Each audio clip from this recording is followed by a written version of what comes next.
बिस्मिल्लाहिर्रहमानिर्रहीम।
Allahu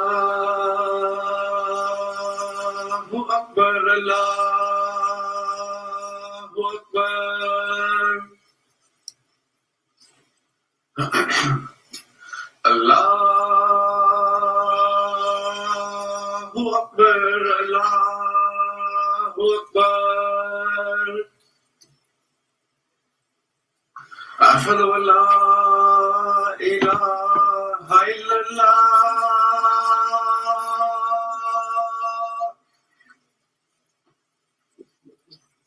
أشهد أن لا إله إلا الله.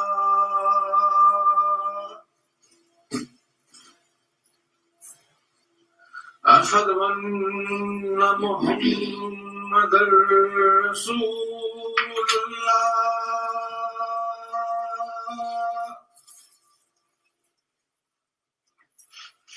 أشهد أن محمدا رسول الله.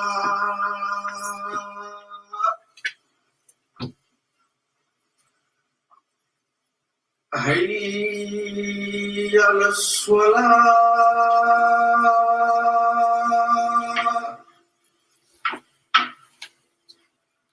حي على الصلاة.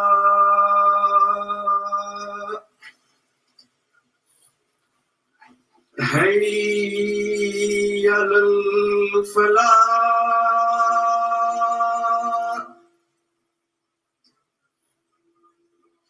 حي على الفلاح. الله أكبر، الله أكبر، لا إله إلا الله.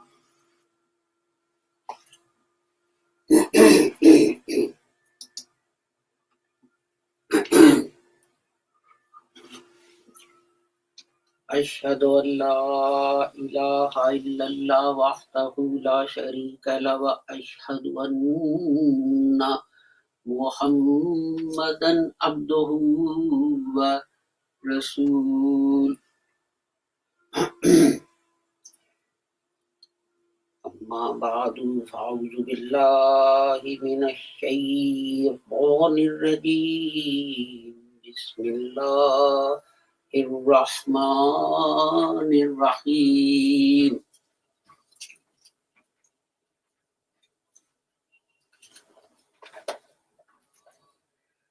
خلقكم من نفس واحدة ثم جعل منها زوجها وأنزل لكم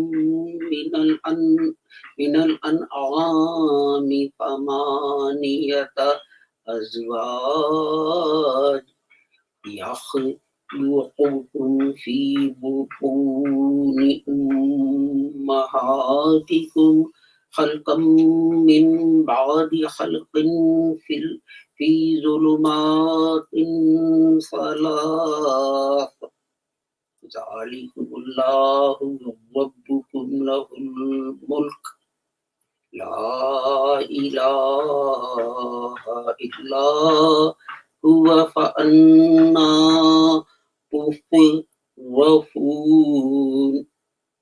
He created you from a single being, then made its mate of the same kind, and he sent down for you 8 of the cattle in pairs. He creates you in the wombs of your mothers, creation after creation in triple darkness. That is Allah, your Lord. He is the king, His is the kingdom. There is no God but He. How are you then turned away? Sadaqallahu al-Aliyyul Azim. I'm continuing with the topic I started many months ago. I think it was beginning of perhaps August. But then I got sidetracked because other things came up, which was why Muslims, especially young, educated Muslims, are leaving Islam. And there were 6 reasons, and this is the 6th one, the last one, which was that because Islam is a misogynist religion, and that is why young people brought up, educated in the West are leaving Islam. Now, it will take me 2 or 3 weeks to deal with this topic, but I want to start off by looking at this statement that Islam is an anti-woman or a misogynist religion. This is why these young people leave Islam and become Westernized. So let's take this. 2 cuttings I have from, this is Saturday, 23rd of September 2023. The Times printed this news item. And its heading is Senior Female Doctors Complain of Breast Comments. And it's by the Times health editor. And it says, misogyny in the medical profession goes beyond surgery. Senior female doctors have said, as they recounted how colleagues called them mumsy and commented on their breasts. In an open letter, women in leadership roles, this is not junior doctors or newly qualified trainees and so on. In an open letter, women in leadership roles at Royal Colleges in Wales gave examples of the sexism and abuse they faced on the career ladder. They say it is time for change, and they will no longer put up and shut up. And then it gives a long list of names of people who took part in a survey, and it says, after a survey revealed that one third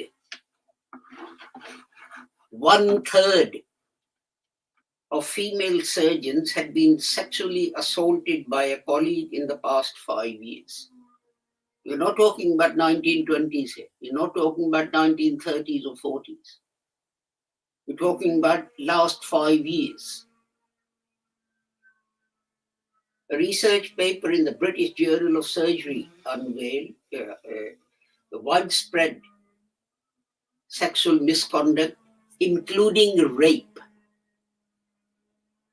These are senior doctors like registrars and consultants who are raping other surgeons. That was followed by widely condemned remarks by a retired Welsh anaesthetist, Peter Hilton, in a letter to the Times, who suggested that female doctors should toughen up. In other words, simply put up with sexual harassment and rape at worst, etc. In the new letter, the women wrote that the problem is not confined to surgery or anesthetics, adding misogyny is still commonplace. And just because it's occasionally less obvious to those of us further along in our careers doesn't mean it doesn't exist. They highlighted experiences, including the consultant who told one of us we passed an exam simply because of the size of our breasts, and the senior NHS leader who displayed bullying behavior when presented with legitimate patient safety concerns. The Welsh government said all acts of misogyny and misconduct should be called out and addressed. We encourage the National Health Service to support criminal proceedings against anyone who assaults staff. This week, we published the Speaking Up Safely framework for National Health Service Wales, which will strengthen procedures and provide assurances that concerns will be taken seriously, heard fairly, and people will not experience personal repercussions. In other words, if you complained, that meant you might actually lose your job. And you certainly won't get promotion or a pay rise, and so on. And there's another article in the same issue, the tightrope women must walk for promotions and jobs, etc. And on the same day, the Times, we're just talking about one day. We're just talking about one day. On the same day, Saturday, September 23rd, 2023, the Times also printed this headline. Khan, this is Sadiq Khan, the mayor of London, Khan threatens breakup of the Met if it fails to reform. And I'm not going to read out the whole of this article, but the reforms, what were the reforms? There should be no discrimination, there should be no misogyny, there should be no sexual harassment. This is today, in 2023. But I go back to the beginning of my career when I used to have to travel into London by train and tube or underground or metro, as it's called. And I personally witnessed in public sexual assaults on trains and undergrounds on young women. And sometimes you would see that they would disembark from one carriage and either wait for another train or they would go into the next compartment.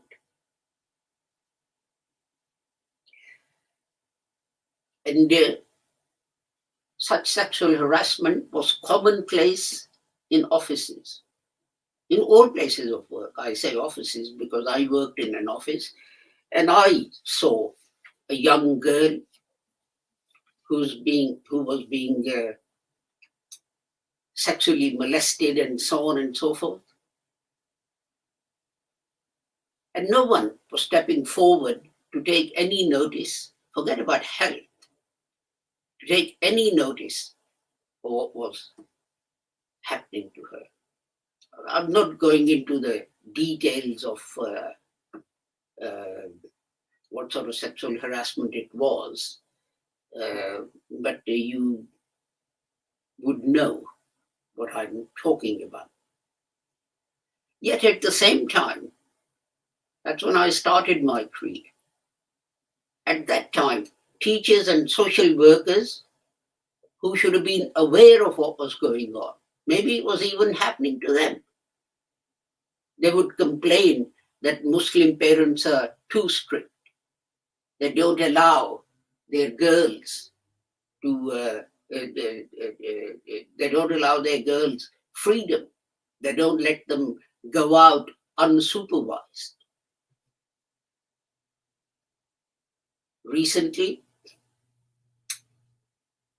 some information has come out about girls who were allowed out unsupervised. And not just to go out, but to practice and get training for the Olympics. This evidence is from USA and UK. That over a long period, not just one day or one instance or 1 week or 1 month, over years, the trainers who were training young girls for the Olympics were sexually harassing them, even raping them. And the girls and women were too afraid even to complain. And it took them years. And then one brave girl came out and made this complaint against her trainer. I think it was gymnastics or something. And when they started investigating, girl after girl after girl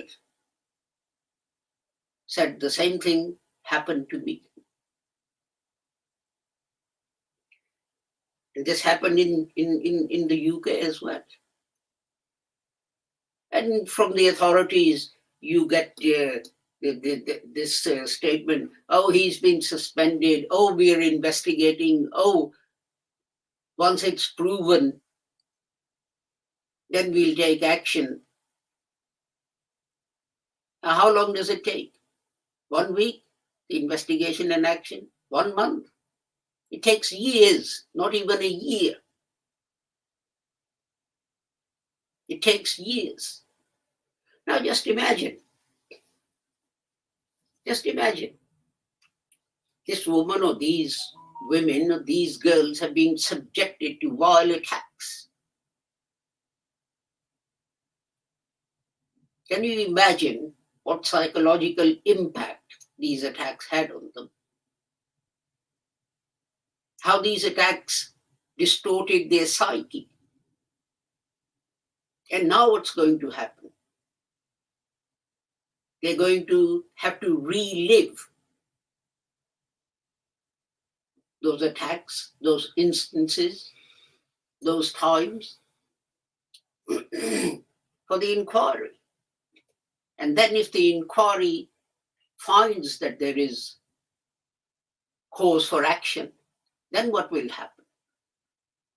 Then these same girls will have to relive their sexual harassment, their rape a third time. Because without their giving evidence in a court of law, no action would be taken against such perpetrators. And these are not isolated incidents. If they were isolated incidents, would there be a huge item in the Times? Look at the size of the news item in the Times. That is talking of doctors complaining about this.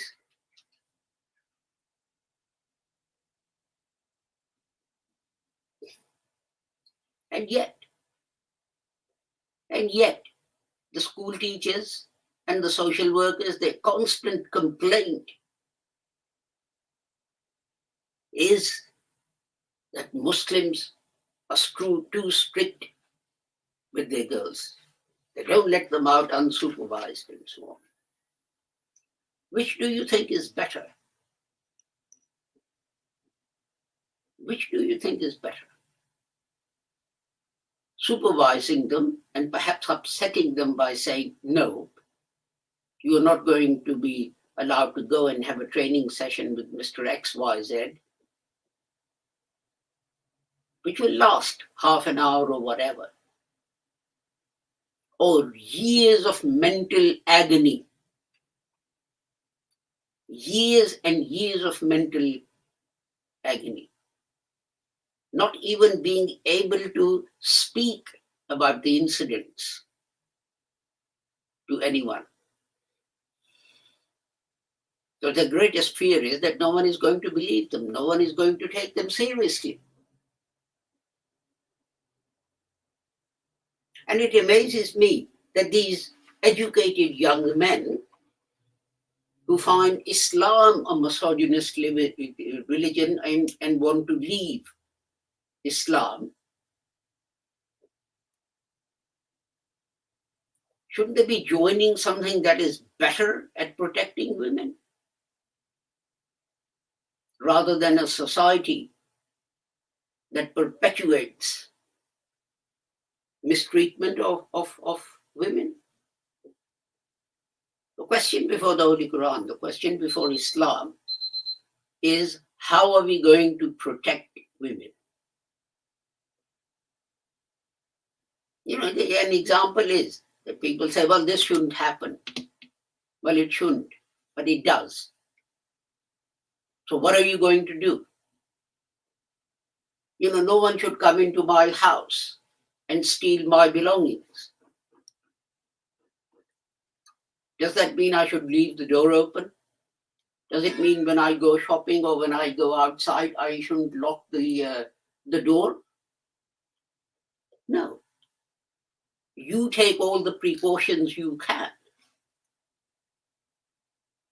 to protect your house, to protect your property, and so on. If I was burgled and I said to the insurance company, oh, well, the door was open, it wasn't locked.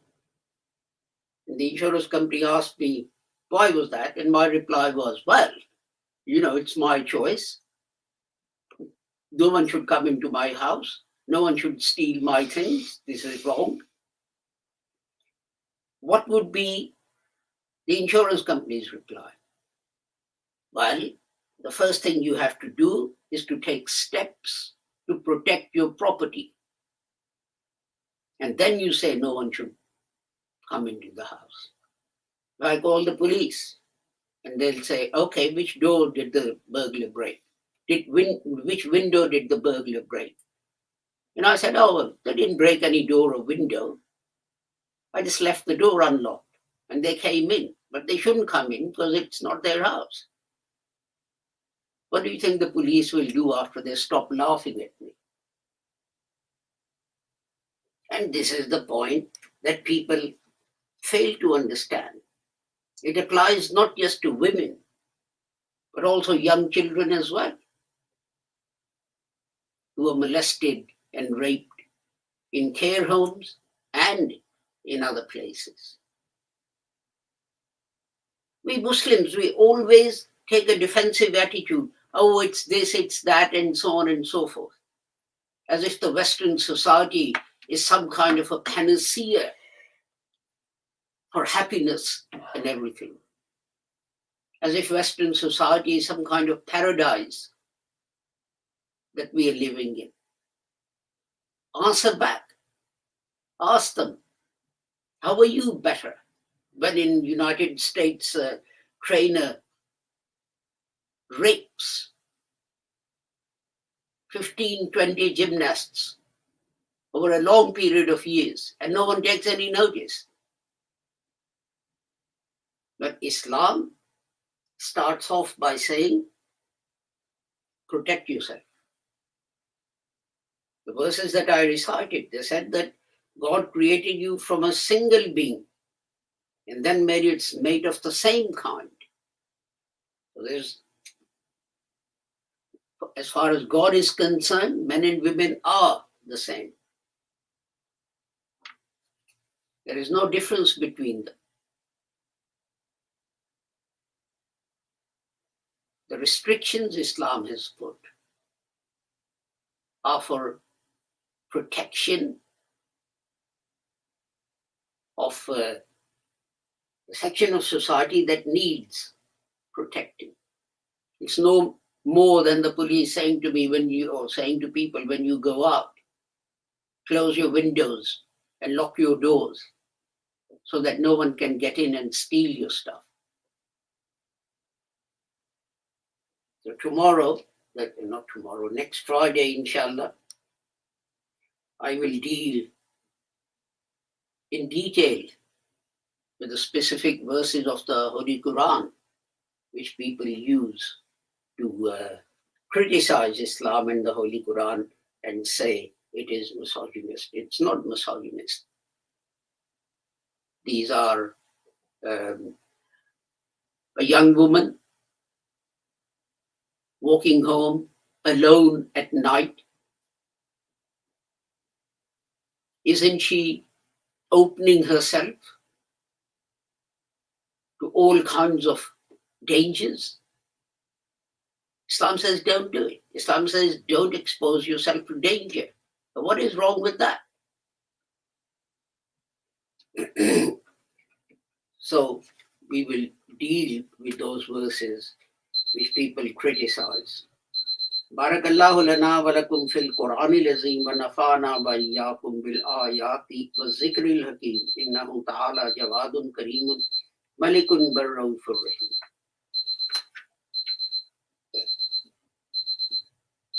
We are now stopping our live service on Instagram. You can follow the audio of the prayer on StreamYard. Sorry? Yes, yeah. StreamYard and so on. So inshallah, we'll meet again next Friday and carry on with this topic.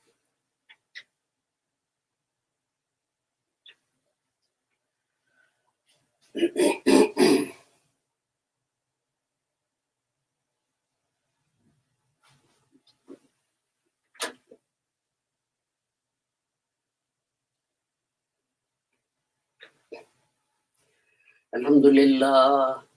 Alhamdulillah nahmaduhu wa nasta'inuhu wa nastaghfiruhu wa nu'minu bihi wa natawakkalu alayhi wa na'udhu billahi min shururi anfusina wa min sayyiati a'malina man yahdihillahu fala mudilla lahu wa man yudlilhu fala hadiya lahu. Wa ashhadu an la ilaha illallah wa ashhadu anna Muhammadan abduhu wa rasuluh. اللهم صل على محمد وعلى آل محمد كما صليت على إبراهيم وعلى آل إبراهيم إنك حميد مجيد. اللهم بارك على محمد وعلى آل محمد كما باركت على إبراهيم وعلى آل إبراهيم إنك حميد مجيد. اللهم انصر من نصر دين محمد صلى الله عليه وسلم واجعلنا منهم واخذل من خذل دين محمد صلى الله عليه وسلم ولا تجعلنا منهم. عباد الله رحمكم الله إن الله يأمر بالعدل والإحسان وإيتاء ذي القربى وينهى عن الفحشاء والمنكر والبغي يعظكم لعلكم تذكرون. واذكروا الله يذكركم وادعوه يستجب لكم ولذكر الله أكبر والله يعلم ما تصنعون.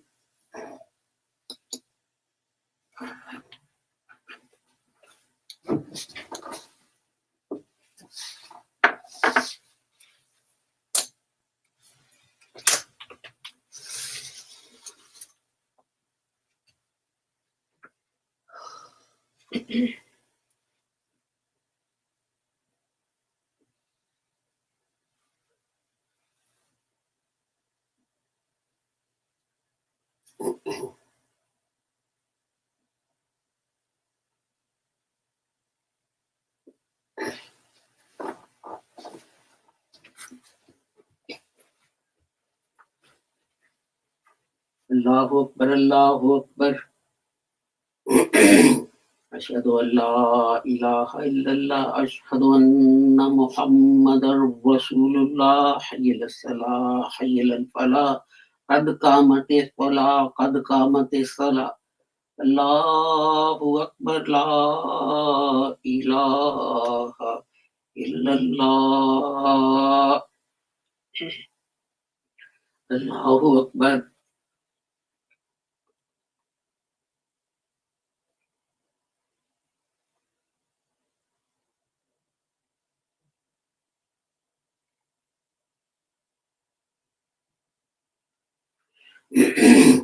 الحمد لله رب العالمين الرحمن الرحيم مالك يوم الدين إياك نعبد وإياك نستعين اهدنا الصراط المستقيم صراط الذين أنعمت عليهم غير المغضوب عليهم ولا الضالين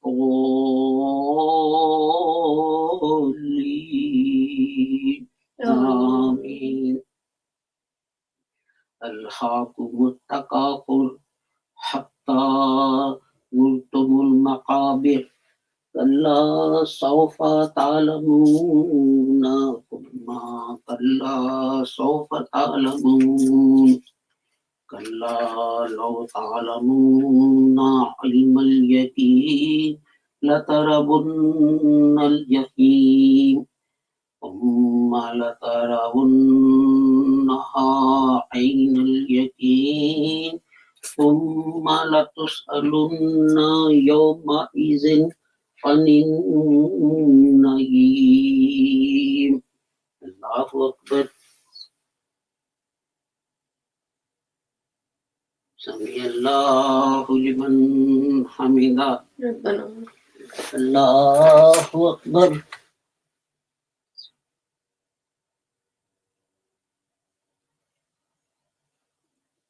الله أكبر.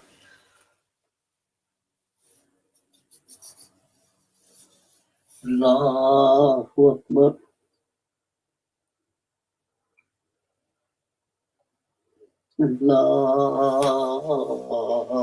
الله أكبر.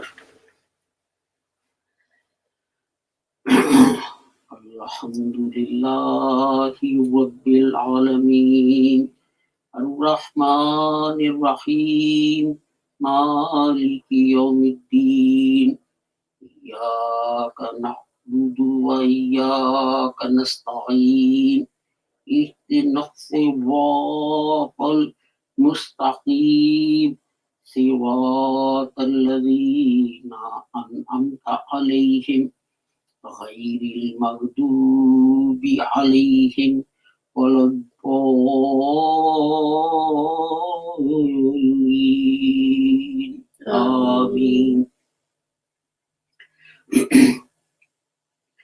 والعصر إن الإنسان لفي خسر إلا الذين آمنوا وعملوا الصالحات وتواصوا بالحق وتواصوا بالحق وتواصوا بالصبر.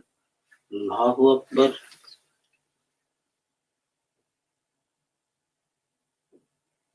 سمع الله لمن حمده ربنا الله أكبر.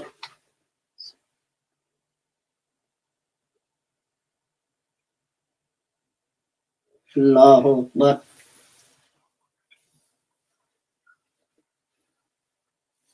الله أكبر.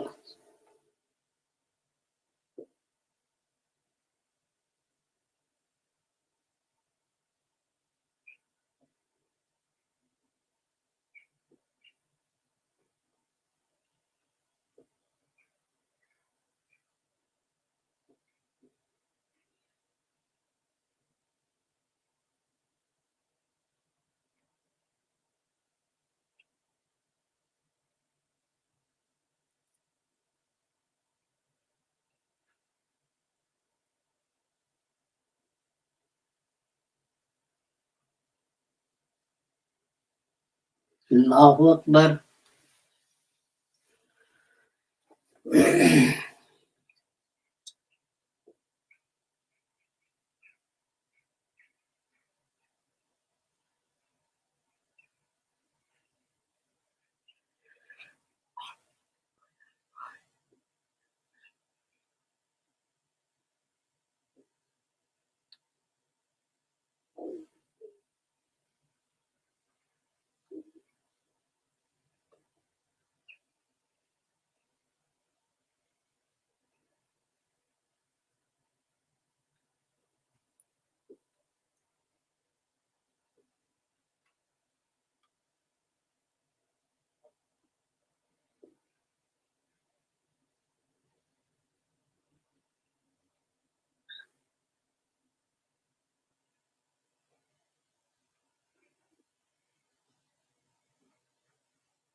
Assalamu alaikum wa rahmatullah.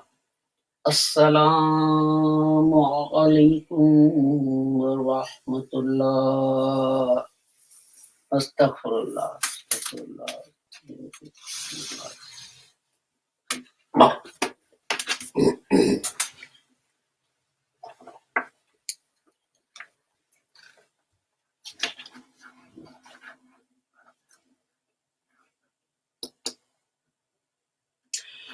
Thank you for joining us for our Friday service. I forgot to say that an elder of the Jamaat, a scholar, Professor Ghulam Chima is his name. He is in California and he is on his last journey. The doctors have stopped all medication and etc. But he's not in pain or distress or anything, but there's little food intake and so on. So I would request you all to pray that Allah makes his last journey easy and pain-free, and God grants his family patience and fortitude and steadfastness to bear these difficult, trying times with patience and resolution. With the prayer that to whoever you are and wherever you may be, may Allah keep the whole of humanity free from harm. I take my leave of you.